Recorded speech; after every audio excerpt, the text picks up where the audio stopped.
Yo tout le monde, ici l'aventurier des Backrooms. Aujourd'hui on va parler du niveau 387, la cité du brouillard. C'est parti.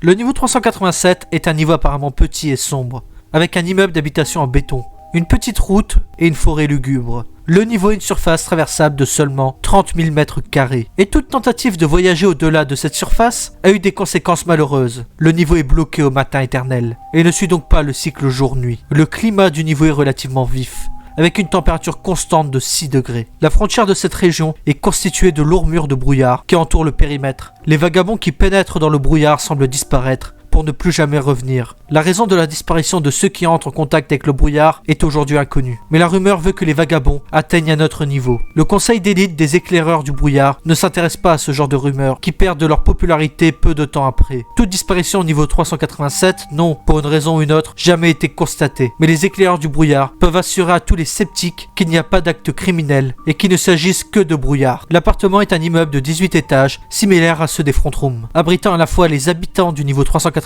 et la base d'opération des éclaireurs du brouillard. Le nombre total d'appartements a été estimé à environ 200 selon les documents des scouts du brouillard. Tous les appartements ont accès à un système de chauffage central relié à des radiateurs qui produisent une température de 20 degrés, une température très confortable pour la plupart. 132 des 208 appartements disposent d'un balcon miniature, un luxe collectivement apprécié par les habitants. La plupart des meubles varient d'un appartement à l'autre, mais tous les appartements sont dotés de meubles typiques d'un appartement des front rooms. La plupart des meubles, des murs et des plafonds étant vieux ou de très mauvaise qualité. L'immeuble dégage souvent une odeur de poussière et de renfermé. Pour ce qui est de la nourriture, de l'eau d'amande coule des robinets et était trouvée dans des réfrigérateurs, ainsi que des morceaux de Dullers coupés en tranches, des ailes de Deathmode femelles séchées et une boue nutritive marron sanglante et visqueuse, dont les ingrédients sont inconnus. La boue apparaît dans un bol et sa quantité semble être en corrélation directe avec le nombre de disparitions récentes. En raison de la nature inquiétante de ce phénomène, les chanceliers s'est présenté et a parlé d'une autre anomalie dans le monde anormal des backrooms, et qu'il n'y a pas lieu de s'inquiéter.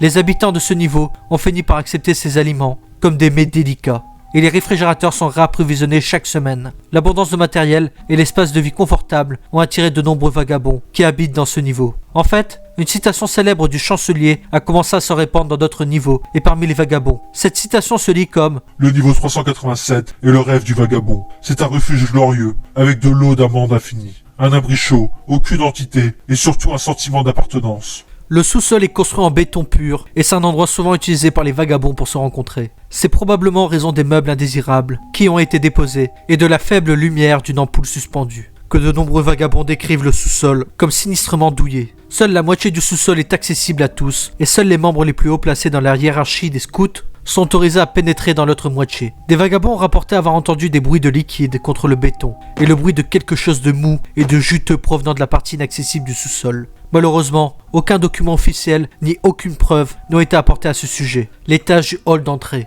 N'ayant pas d'appartement, cet étage a été utilisé à d'autres fins, comme les discours d'annonce et les élections. C'est l'étage qui est relié à l'entrée du bâtiment, et c'est donc là que l'on présente les nouveaux arrivants. Quelques canapés, tables et chaises ont été installés à cet étage, ce qui en fait le lieu de socialisation le plus populaire. C'est ici que se déroulent les élections annuelles, qui permettent d'élire un nouveau conseil d'élite par le biais d'un système de vote démocratique. Le chancelier, quant à lui, ne peut jamais perdre son pouvoir. La route est un petit passage étroit et asphalté situé près du bâtiment. La route s'étend sur 300 mètres de long et 5 mètres de large et est parfaitement perpendiculaire au mur nord et sud du brouillard. Le début et la fin de la route sont inconnus, car la route semble continuer au-delà des murs de brouillard. Assez mystérieusement, des traces de pneus sont visibles sur l'asphalte, indiquant que des voitures circulaient sur cette route. Aucune autre preuve n'a été trouvée jusqu'à présent. Le long de la route, il y a un ensemble de lampadaires monotones. Ces lampadaires mesurent chacun 10 mètres de haut et ont tous un aspect différent. Ils n'ont pas d'ampoule à l'intérieur et sont donc constamment éteints. La forêt est la plus grande section de ce niveau, puisqu'elle occupe environ 90% de sa superficie totale. Elle est composée de nombreuses espèces d'arbres, dont les plus courantes sont les Pinus strobus, le peuplier, l'orme et le chêne. En raison de la température froide et de l'atmosphère brumeuse, la plupart des arbres ont perdu leurs feuilles et ont pris un aspect sombre. Le brouillard s'épaissit lentement au fur et à mesure que l'on s'enfonce dans la forêt. Il peut arriver que des vagabonds se heurtent accidentellement au mur de brouillard et disparaissent. Pour cette raison, les confins de la forêt restent relativement inexplorés. Les habitants ont également rapporté un sentiment de malaise, celui d'être observés lorsqu'ils se trouvent à l'orée de la forêt. Les scouts du brouillard considèrent cela comme de la paranoïa et comme quelque chose qui ne devrait en aucun cas faire l'objet d'une enquête plus poussée. Le niveau 387 est totalement dépourvu d'entités et d'animaux sauvages, malgré une forêt riche en nutriments. Des traces de vers décomposés ont été trouvées dans le sol, datant de centaines d'années. Cela laisse supposer la possibilité d'une vie ancienne sur ce niveau.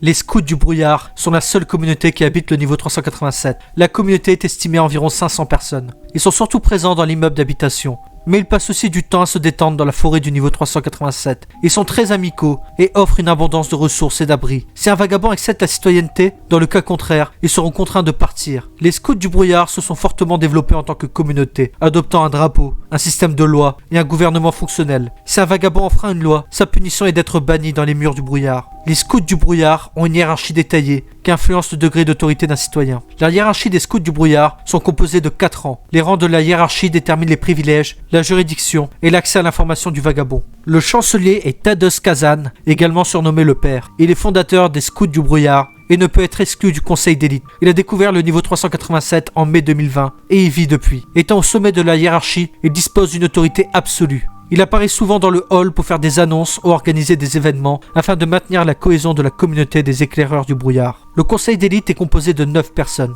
Ce sont les dirigeants du niveau 387. Chaque année, les roturiers élisent un nouveau conseil ou élisent des membres du conseil pour rester au pouvoir. Ils sont réunis dans une salle à l'étage du lobby. Ils gouvernent le niveau 387. La force de sécurité est composée d'environ 55 personnes. Ce sont les forces de l'ordre du niveau 387, les transgresseurs de règles étant assez rares. Ce niveau est plus un symbole de respect qu'un travail. Seuls les roturiers les plus compétents se voient attribuer ce rang, comme les artistes martiaux entraînés. Les forces de sécurité ont une plus grande autorité sur les roturiers, ce qui leur permet de leur donner des ordres. De temps à autre, la force de sécurité participe à une réunion du conseil d'élite concernant la sécurité, la loi ou une menace. Actuellement, la seule tâche de la force de sécurité est de surveiller la seconde moitié du sous-sol, ce qui implique que 2 gardes surveillent l'entrée tous les jours et sont ensuite remplacés par 2 nouveaux gardes chaque jour. Chaque membre de la force de sécurité est équipé d'un morceau de métal de 7 pouces aiguisé qui lui sert d'arme. Les roturiers. Ce rang est composé de plus de 85% des scouts du brouillard. Ce sont les citoyens normaux du niveau 387 qui se trouvent au bas de la hiérarchie. Les roturiers sont libres de parcourir le niveau 387 toute la journée, tant qu'ils respectent les règles. Ils n'ont aucune tâche à accomplir, mais leurs supérieurs peuvent leur demander de les aider. La façon la plus courante d'accéder au niveau 387 est de passer par un tableau au niveau 5. Un autre moyen d'accéder au niveau 387 est de trouver une porte émettant du brouillard au niveau 46. Se blottir contre un arbre sombre et solitaire au niveau 39 permet également d'accéder au niveau 387. Marcher au niveau 309 pendant une longue période a une chance de transporter les vagabonds au niveau 387.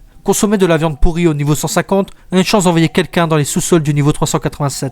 Entrer dans n'importe quel appartement du niveau 387 a de très rares chances de vous faire no-clipper dans un appartement du niveau 13. Si un vagabond s'endort sur la route du niveau 387, il se réveillera au niveau 80. Comment? Aventurier, si tu lis ceci, le chancelier m'a probablement déjà trouvé. Pardonnez, Je vais probablement être mangé. aimé, Le niveau 387 n'est pas sûr.